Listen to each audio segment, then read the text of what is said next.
Sora and Shiro's time of fun in the sun has come to an end as they now head 200 meters below the sea to Ixseed, the home of Ixseed Rank 15, the Siren. They have been asked to save the races of both Siren and Ixseed Rank 12, the Dhampir, as both are on the verge of extinction. And they have arrived in Ixseed through the most unconventional means of, Jibril splitting the sea so she can ascertain the location of Ixseed, and now that she has seen it directly, she can teleport directly there, along with all of the air around them in a 150-meter radius. So now they've arrived in Ixseed in a split second, the sea still recovering from having been split, and, the Shrine Maiden and Steph, the two most sensible of the group, questioning, why would they ever think of approaching the city in this way, in the most unconventional means? But besides that, Sora is actually quite impressed by the city that he sees beneath them. They have arrived just slightly above the city, and there's actually some pretty marvelous structures there. Wide arches, and houses that are like upside-down cones. Pretty interesting architecture. Structures that certainly wouldn't be possible on land, but due to the circumstances underwater and things being able to stack a little bit easier thanks to the water pressure and just the overall nature of the water surrounding it, it's actually a pretty impressive feat of construction.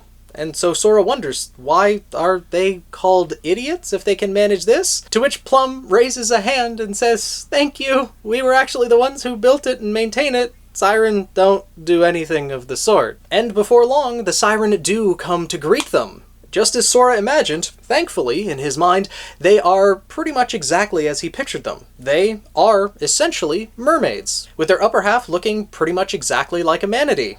Not wearing too many clothes, mind you, but also their arms adorned with many different trinkets and gems. They all greet the group that has arrived in Ixseed by dancing in front of the air bubble. Not really in any specific rhythm or any organized fashion, but each of them seems to be dancing and happy. One Siren in particular, who seems dressed a bit more gaudy than the rest, comes to greet them at the air bubble, and seems to be trying to say something, but Sora realizes that since they are in air and the Siren are in water, that, her voice isn't traveling between them. So Plum says that, I'll go get blood real quick, and then be able to weave the rite to allow you all to breathe underwater, so that you can all speak. So Plum goes and does so, and then, once that rite has been cast, they are greeted by the very happy and energetic Amala, the current stand-in for the Queen of the Sirens. Currently, she is the acting agent plenipotentiary of the entire race, and she immediately starts hitting on Sora, complimenting him, offering herself to him, and much to everyone's surprise, Sora's flat out refusing. He wants to go greet the Queen before anything else, save all the frivolities and the parties until after we've woken her up. And so Amala takes it in stride and starts leading them to the Queen, much to Ino's surprise, as he was quite taken aback by the lovely lady in front of them, and was surprised that Sora could reject her so easily. To which Sora simply turns to him and says, "What am I supposed to make of that?" And then just keeps on walking, leaving Ino absolutely dumbfounded behind him. As they make their way through Ixseed, though, they see more of the same structures, and all of the Siren waiting outside them, dancing happily to greet their new arrivals in Ixseed. Scattered throughout them are numerous Dhampir. In contrary to the Siren, though, they are all wearing more somber expressions similar to Plum, which denote the actual situation that they are in, on the brink of extinction, and in their sad eyes are also, thanking Sora and Shiro and company for coming to help save them. But Sora is questioning, why are the Siren so happy? And Plum reiterates, they don't really understand. They actually just don't get it. They are apparently just incapable of understanding their situation. And Jibril reiterates further that Siren are known far and wide for their stupidity, to the point that the term fool has become synonymous with the name Siren. So in other words, on Disboard, if you call someone a Siren, you are essentially calling them an idiot. So listen up at home, kids. If your parents are scolding you for calling your classmates idiots, call them a siren instead. You'll know what it means, but the adults won't. Granted, calling someone a siren still doesn't have good implications, but you're not calling them an idiot directly, at least. To this, though, Sora is now wondering how humanity is one rank below these idiots if they still can't comprehend the situation that they're in. And Jabril states that, well, yeah, they are one rank above humanity, but that is only because they have one special trait. Plum reiterates further, it's just like, yeah, they are really not good at anything except mating. And that prompts Sora to think even further. Well, if they need a member of another race to actually reproduce, then he asks Jabril, are there actually any half-breed Ixseeds? And Jabril confidently states that there are not any half-breed Ixseeds. Even though Siren does require males of other races to reproduce, what is produced from that reproduction is undoubtedly a Siren. And we get a little bit more detail into how that actual reproduction method for the Siren works. They are an all-female race, and so what they actually do is they're mixing their own soul with the soul of a male of another race, and essentially kind of converting that into something workable with their own soul to reproduce a clone of themselves. And since it is an inefficient process, the entirety of the male soul is consumed, and so the male dies. That's why the only Siren that is able to reproduce without completely consuming another male is the one set up as the agent plenipotentiary, or the queen of the Siren. And Sora realizes that because the 16 races are indivisible, that's why Tet set them up as the 16 seeds. They are distinct for each and every race, and there is no crossing between them. As Jabril follows this up by saying it might be possible for a being of a higher order to mix the souls of another race and produce a child, someone like herself. And so she actually, in a way, propositions Sora, saying, all you need say, my master, is bear my child, and, well, she's cut off by Shiro by her telling Jabril to STFU, completely cutting off Jabril's thought there. But Jabril literally did offer herself to Sora completely, and Sora, a little bit oblivious to that, Shiro, knowing what Jabril's doing, and shut her down. This kind of thing may or may not become a little bit of a recurring theme later on throughout the story, but for now, they actually arrive at the Queen's chamber, and Amala shows them the Queen of the Siren, Layla Lorelei, a siren with dazzling blue hair that is encased in ice upon the throne. Plum tells Amala that all of them actually wish to enter the dream, which Amala makes a brief face at, but then agrees. Plum says that they'll need about 30 individuals to weave such a rite, and so both of them go off to start gathering the blood that Plum would need, or rather the girls that Amala will supply for Plum to gather the blood for all of the Dhampir to be able to weave a rite vast enough for all of our members to enter. In the meantime, Ino, Steph, Izuna, the Shrine Maiden, and even Jabril are awestruck by the siren that is in front of them. The Queen has them all entranced. Sora and Shiro, on the other hand, are looking at the Queen and are pondering, like, is she really that pretty? I mean, we have knockouts like the Shrine Maiden and Jabril on our side. Heck, even Steph is prettier than this. And to which everyone is absolutely flabbergasted by what they're saying. Steph, of course, is blushing and saying, mindless flattery will get you nowhere. That's just completely not true. Look at this person in front of us. Jabril and the Shrine Maiden are able to snap themselves out of their trance, and Jabril explains that this is actually that one special trait that she was mentioning about Siren sooner. They are a race that is beloved by the sea. Their bodies possess a high amount of water spirits that, while in the water, attract everything to them, attract all other spirits, including the spirits within the bodies of other races. They have a natural charm, essentially. It is not magic, it is just an innate ability of that race, and that is the reason why they are one rank above humanity, because they have such a concentration of spirits. And Jabril points out that the Queen has an abnormally high amount of spirits in her, that it is even able to work on Jibril, a Flugel. So this is why the Siren were able to survive the Great War. All they had to do was really stay in the water, stay out of the battle, and they could just show up. Anyone that got close to the water would be whisked away by this charm and completely devoured. So, yeah, the Siren were probably a bit of a threat during the Great War, to say the least. But that also raises the question as to why Sora and Shiro are not affected. Sora ponders that it's because, well, they don't have spirits in their bodies, as Jibril pointed out when they first interacted with one another back at the beginning of Volume 2, or Episode 5, I believe, of the anime, when Jibril actually checked Sora's erogenous zones for spirits and could not find any. But Jibril actually clarifies this, saying that, no, if you have a soul, you most certainly have spirits.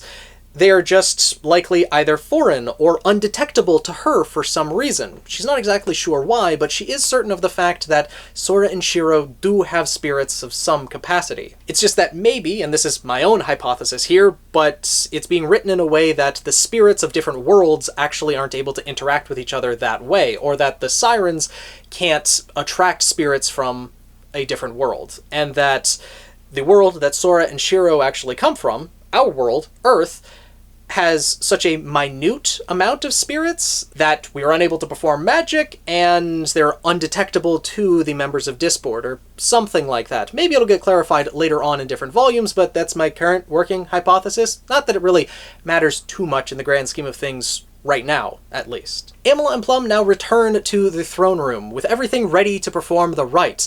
Amala then states that all everyone who wishes to enter the dream needs do is to place their hand upon the ice and wager everything that they possess to start the game. To which Steph rightly has alarm bells going off in her head. Why would anyone agree to terms like that? Why are we wagering everything? We came here to help them. Why are we taking all of the risk? And Sora is the one who shuts her down. Steph, you're the one who doesn't understand. Sure, they asked us to help, but they asked us to help beat the Queen's game. And so, essentially, Sora hypothesizes that when the Queen went under, when she swore by the covenants, she was essentially daring people to come to make her fall in love, saying that they must risk everything, and asks Amala for confirmation, to which Amala agrees wholeheartedly, claiming that Sora is so smart, etc., constantly flirting with him, constantly trying to, boost his ego, etc. At Amala's agreement, though, Shiro and the Shrine Maiden smile very thinly, to the point that only Sora notices, but notice he does. Steph, however, does not, and continues to voice her concerns, wondering why they should assume this risk. Plum further tries to reiterate that under normal circumstances they wouldn't be able to manipulate a person's emotions or dreams, but the Queen's consent for these things only extends as far as the game, and so they have to enter the Queen's game. Sora confirms that if they want the chance to win the game, to wake up the Queen, and even to use the spell, then they have to agree to the game in the first place. But they do have Plum's sure thing, right? And Plum does confirm and guarantees that the spell will work. But Steph, being the voice of reason here, says, well, what if for some reason it doesn't work? And this is where Amala pipes up. Well, Amala is the current representative of the Queen, and all her stuff. So if for whatever reason you guys should lose, I can just give all your stuff back. To which Steph, again being the voice of reason, but we can't trust her word on this, but she's cut short by Sora, who says, yeah, works for me, let's start the game now. And Steph is just flabbergasted as to why Sora and everyone else here is willing to take this kind of risk. Steph, in this moment, is being the voice of reason. But, to be fair, Sora and Shiro has pulled off the impossible before, already taking down one entire race, so who's to say that it won't work again this time? And so Plum explains that the dream will be built upon their leader's imagination, that being Sora as their representative. And so they all agree and swear Ashente by the pledges, wagering everything that each of them possess to enter the Queen's game, and immediately find themselves in the middle of the water. They are just in the ocean and practically drowning because Steph is the only one that can swim. To which they hear Plum's voice saying that it's taking some time to meld Sora's imagination with what the Queen's dream is capable of, because, you know, realistically, the Queen can only actually dream up things that she can imagine. And anything that Sora would bring forth from his own worlds, you know, you can't force that into the Queen's imagination if she's unable to imagine it herself, right? Makes sense. And so Plum's working to make those two work in tandem together, but it's causing some difficulty. Shiro is about to give up on life as the water is about to overtake her when the setting immediately changes to that of a school.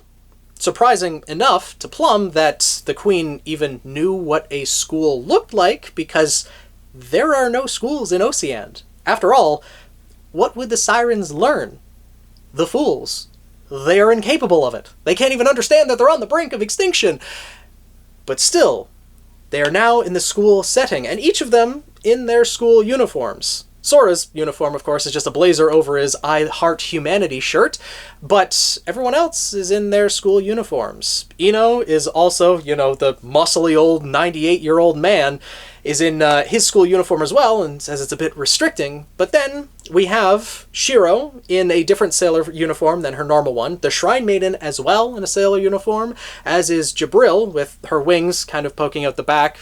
Both the Shrine Maiden with her tails, Jabril with her wings, making Sora very interested in seeing them in their school uniforms, as well as Izuna in her little school uniform as well, and then Steph in the boys' school uniform, which, of course, she is wondering why she's in the boys' uniform. And Sora pipes up saying that to get to the main heroine, you first have to get to her friends, and that's where Steph comes in. She is the information gatherer. Given Steph's ability at social interaction, that she is a political person, she's able to interact with all the nobles, keep everyone in line, and she is really good at what she does, Sora put her in that role. Plus, you can't exactly rule out the fact that the Queen might actually not be interested in guys.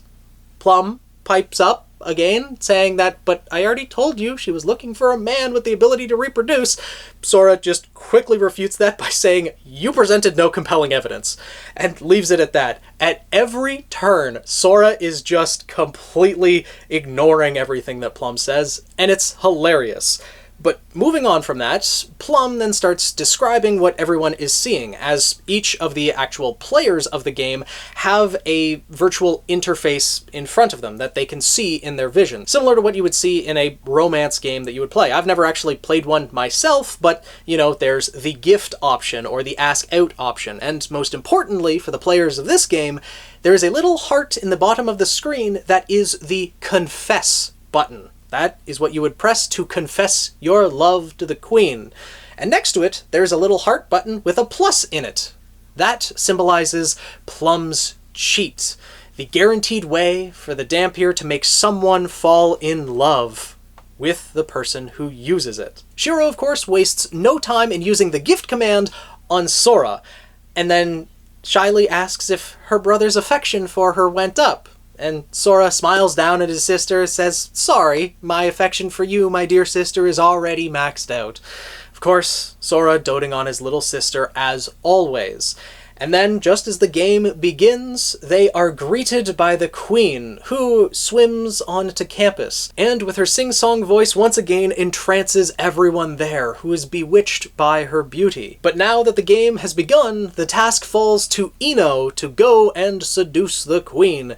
He is the one who has been tasked with making the Queen fall in love. And there is a brief exchange here between Ino and Sora, where Ino questions if Sora understands why he has not been able to find love. For even he kind of refers to love as a mind game of sorts. And yet, if love is a mind game, shouldn't that be Sora's specialty with what he's known for doing in games and just manipulating the crap out of everyone around him? But that's because of one important reason.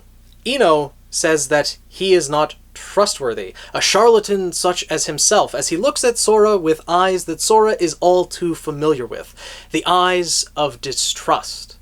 But Ino does say that love is like a mind game in one aspect. The one who is there first wins. And so Ino wastes no time in immediately pressing the confess button and running directly to the queen, not professing his love, but rather requesting that the queen sleep with him. And he does this by getting on his hands and knees and bowing in front of her, practically begging. And, you know, of course everyone's wondering, he landed 30 wives with this technique? Sora can't believe it. Everyone there is cringing, except Ino, who's constantly going off. He's genuflecting so hard that he can't even cringe, that he's not even having the time to cringe. And Sora just looks at the Shrine Maiden and is like, are Werebeast girls into this? And the Shrine Maiden is just as aghast as he is. And it's like, I'm hell no. I'm just as taken aback as you. Like, I don't know what the hell is going on here. Like, Ino, you know, given his first introduction, the doting grandfather, this is a little bit of a turn. Especially, you know, Izuna's right there. Her opinion of her grandfather cannot be raised by this. Like, really. It's, well, you know, no game, no life. A lot of quirks that happen in this series. Regardless, though, it is not effective on the queen. It's not effective on anyone there. Everyone is just as taken aback. The queen just shrieks and runs away from him, leaving him in the dirt.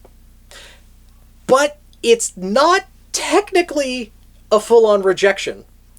So Ino's still in the game. And everyone is just having the same thought that this is hopeless. But Sora doesn't actually want to go to class, because that's just boring. So he clicks the go home button.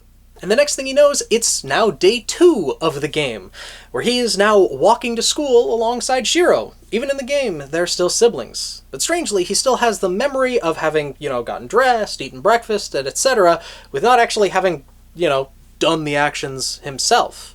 Before long, Steph catches up to him and hands him a stack of papers. This is only the beginning of the second day of the game, so he's like, what is this? And Steph tells him, this is all the information you wanted. This is the Queen's contact information, and information about her friends, and the relationship she has, and everything going on in this world that's been created. And Sora is just completely shocked at how fast Steph was able to do this. In one day, she was able to use her social skills to gather all of this information. It is beyond what Sora was able to expect from Steph. Steph's abilities are exceeding Sora's expectations. It is really quite impressive what Steph is able to accomplish when she puts her mind to something. And this also becomes a running theme throughout the series, something that we will see more of as the series moves forward. We love Steph around here. She's a great character, and let's just hope Sora continues to show that appreciation for Steph. As, at this point, Steph asks Sora the same question that Shiro had asked the day before. Well, Sora, did your affection go up? Because Steph had used the gift command when handing those papers over to Sora. Before Sora really gets the chance to answer that, though, Steph is bombarded by a gaggle of schoolgirls all screaming her name, and she's whisked off to school with all of these girls fighting over the chance to walk to school with her. To which Sora, doesn't exactly have kind thoughts towards Steph at that moment, being quite jealous of, you know, Steph getting an in with all of the schoolgirls immediately. As they get to school, Ino is still on his hands and knees at the school gate. Moving to day 3, though, Izuna now tries using the gift command on Sora, and what it produces is a can of mackerel that seems to be drawing Izuna's attention more than anything else, and she seems to be in a deep internal struggle as to whether to, you know, go after the can or anything else. I'm guessing Sora probably just ended up giving her the can back because Izuna only thinks with her stomach. She's just a cute little fluff ball. You may as well just give her the treat. That same day, as Sora and Shiro arrive at the school, they see Steph actually talking with the Queen. It seems like an event had been triggered, but Sora hadn't even interacted with the Queen yet, so he completely ignored her, which Plum raises the question, why exactly are you ignoring the Queen? And this is where Sora says, In the early game, all you need to do is buff up your advantageous stats, just triggering flags and events, and then you make your move near the end game. To which Plum, a little bit confusedly, replies, "Oh, is that how it works? Okay, then." And then we move to the 4th day. As you can see, we're skipping all of the school content because that's not something that Sora is interested in, and he's probably skipping it in-game as well. On day 4, the Shrine Maiden asks out Sora. There's something that she learned about in the game's manual that she wanted to go check out. Sora had actually no idea about this. The Shrine Maiden had actually done more digging than Sora did and had gotten ahead of him, which he was a little bit surprised at. They end up inviting everyone else along on the date, and they just go have fun for day 4. On day 5, this is when they're supposed to choose school clubs, and unanimously everyone chose the Going Home Club. Except for Steph, who chose to join the Student Council, as of course she would. And as everyone else is leaving school, they actually see Layla leaving school as well. But Sora, again, declines to go talk to her or interact with her in any way.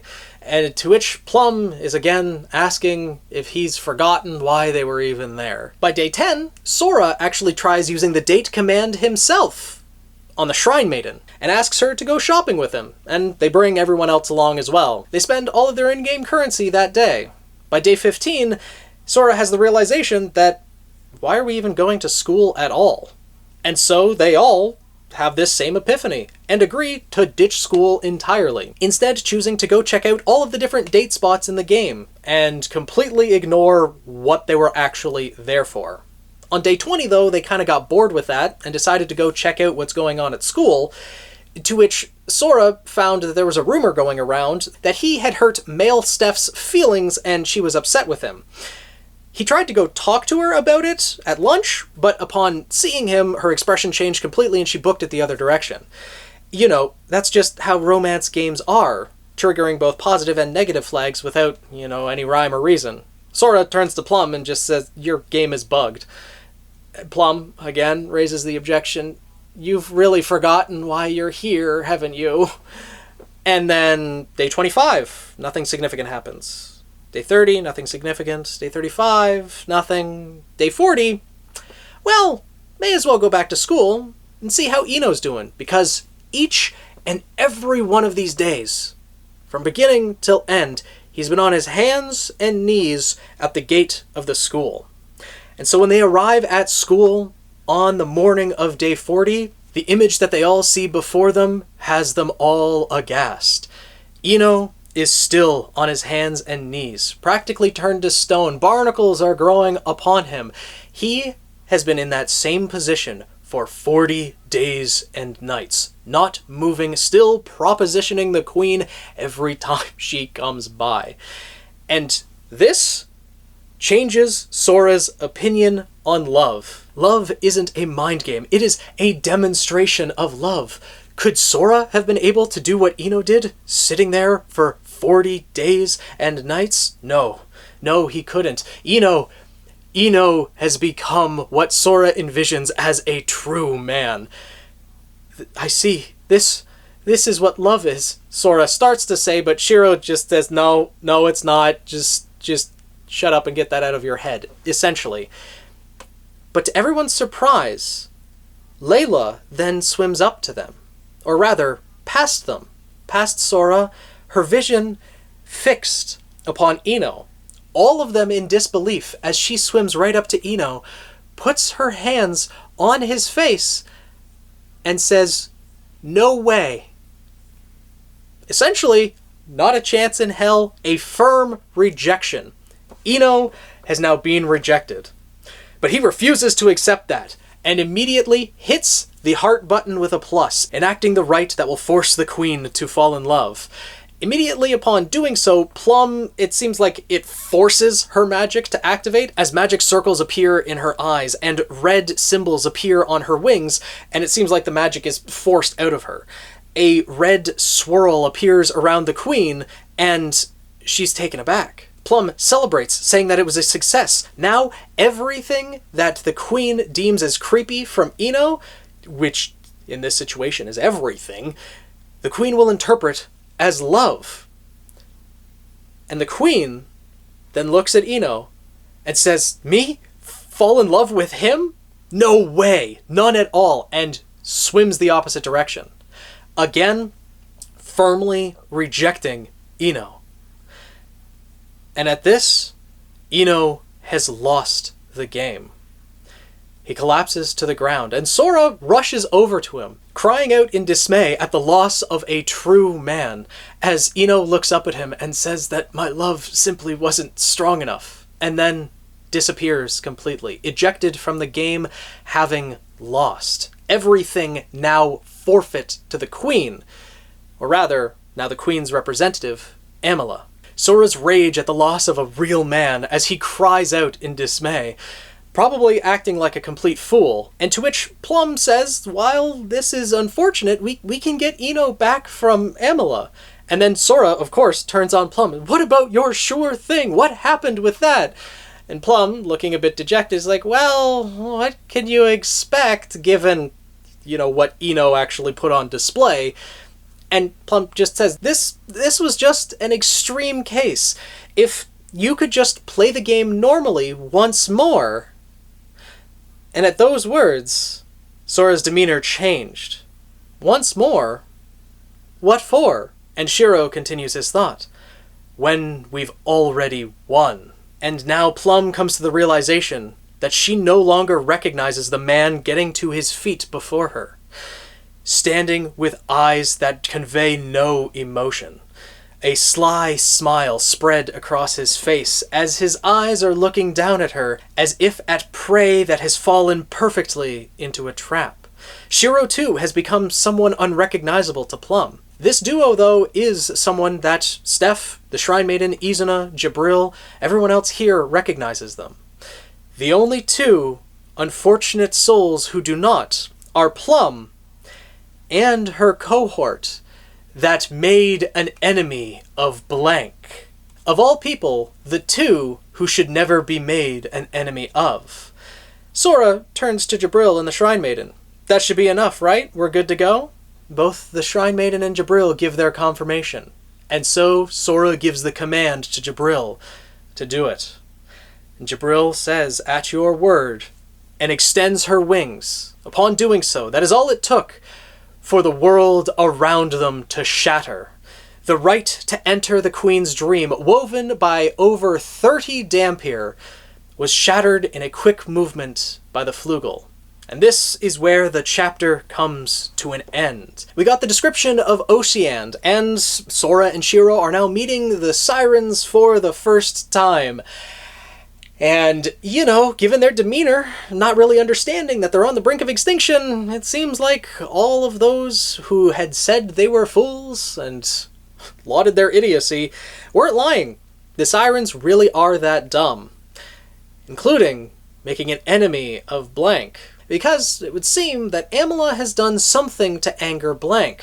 Maybe it was, asking them to wager everything on the Covenants, because given the crew that was there, really just Sora, Shiro, and the Shrine Maiden, this game, they swore on the Covenants they were wagering everything that they possessed. These are the agent plenipotentiaries of Humanity and Warbeast. Wagering everything includes the race pieces. 2 race pieces were bet on this game. This is currently the most high-stakes game that we have had in No Game No Life up until this point. And it's a romance game against the fools of Disboard. It's pretty crazy. And now it seems like Jabril has broken the game. So where will it continue from here, I wonder? But that is something that we will find out in the next chapter. What will happen to Ino? How will Sora and Shiro win this game? As they have made the declaration that they have already won. We've heard that somewhere before. Let me know what your thoughts are down in the comments below on what you thought of Chapter 3 of Volume 4, the introductory chapter of Ixseed Rank 15, the Siren. And while you're down there, make sure to subscribe to the Daily Flugel so you don't miss the weekly uploads of No Game No Life content, as next week will be Chapter 4, and the culmination of everything that we've built up in these first 3 chapters of the Ocean arc of No Game No Life, so look forward to that. I also stream on Twitch a couple days a week, and if you guys want to talk about No Game No Life live there, or anything else for that matter, I would love to see you there as well. But with that being said, I'll see you guys in the next video. Ashente.